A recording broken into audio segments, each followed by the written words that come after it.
Hi guys, welcome back to my channel. I'm in my office, so I wanted to come through with an update on um, where I've been, what I've been doing. I taped a couple of, listen to me saying taped. I recorded a couple of updates a couple of weeks ago. If not, it was last month, but I did not post them. I just kind of forgot about them, honestly. But where am I? What am I doing? What's happening? So, I am in internship two. Um, I think I spoke about that last time, or I mentioned that I was at the end of internship one.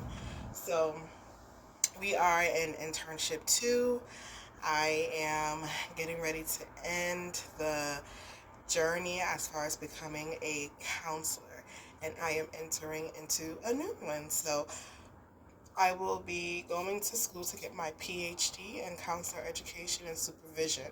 That way I can teach, mentor, do all the things, teach at a uh, master's level. Because with my master's, I can teach at a bachelor's level, but I'm like, no, I want to continue on. I always saw myself as like an educator.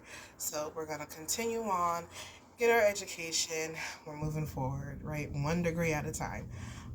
So where I am in that process of getting my PhD, sorry, I did the application, I did the FAFSA, because I know, but that's just how I'm going to be paying for it. I'm going to be taking out loans, so we're going to have to hurry up and get this degree. Um, so we did the FAFSA, the application, I did my resume, and now we are working on my statement of purpose. So why do I want to continue on to get my education with the PhD? Why or how do my goals align with the degree and research? So, as with any PhD, you have to do research, including the counselor education PhD. So, there's a section, things like question three, 500 words, and it asks, like, what is my interest, my research interest. So for me, my interest includes vicarious trauma, or not includes, but it is in or of uh, vicarious trauma with interns. So what makes an intern more likely to experience vicarious trauma? Do the theories we practice, supervision, the level and type of education, maybe even K-CREP and non-K-CREP schools. Like, is there a difference between the type of education you receive and vicarious trauma? Also, while I was exploring and researching, because you do need three references, so I have to start the research basically. So while I was doing that, I came across a term that I had never heard of called post-traumatic growth. And from what I gather, because I haven't read the article completely, is that there are some people who believe that by experiencing vicarious trauma, you will then have this post-traumatic growth that can make you a better counselor. So is it better to be traumatized early on in your career as opposed to later in your career? Does it make you a better counselor? Like, those are all the things that I want to know.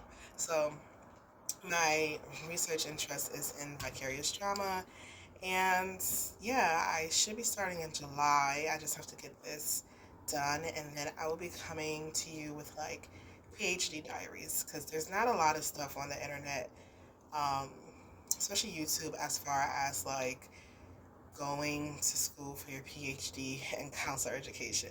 There's plenty of PhD diaries on clinical psychology and um, all that stuff. So I have been like immersing myself in PhD diaries from the clinical psychology side to like math and literature, because I just want to see how everybody's journey is going, and it's not different, and it's based on the degree. But yeah, so that's that. And for my last update, I will be staying at my private practice.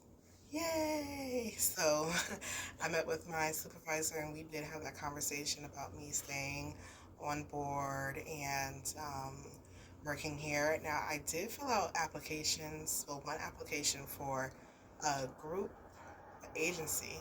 However, to continue with my PhD and to do other things that I'm doing, I think it would require me to be in a place that I have flexibility, like 100% flexibility.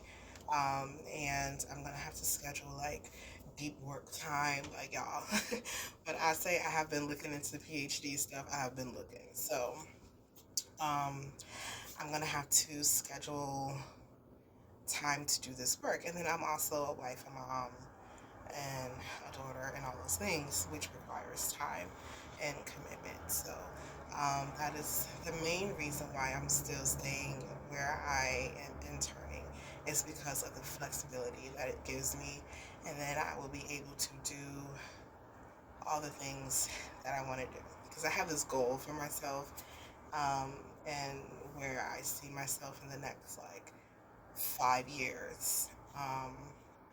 And so my husband was like, "Isn't that too much?" So that's the question. Is it too much to do everything that I'm trying to do? And I don't think it is, because the way I already took my exam and passed it, so that's done. All I have to do now is get the 3,000 hours, which is about 2 years. So that's nothing. I already have a job, so it's fine.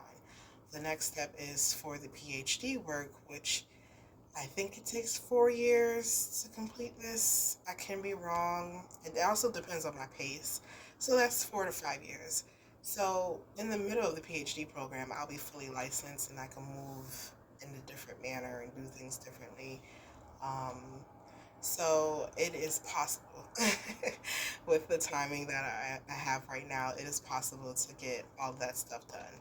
And as long as I think it's possible, I know it is possible and I can do it. So that's just my belief. So that's where I am right now. I know I didn't said a lot of things, but class is almost over. I think I got about 7 more weeks left, and then we're graduating. um, I'm staying at my internship site, so I have a job. And I think for sure I'm going to come and try and do more consistent videos. I always say that, but life be life.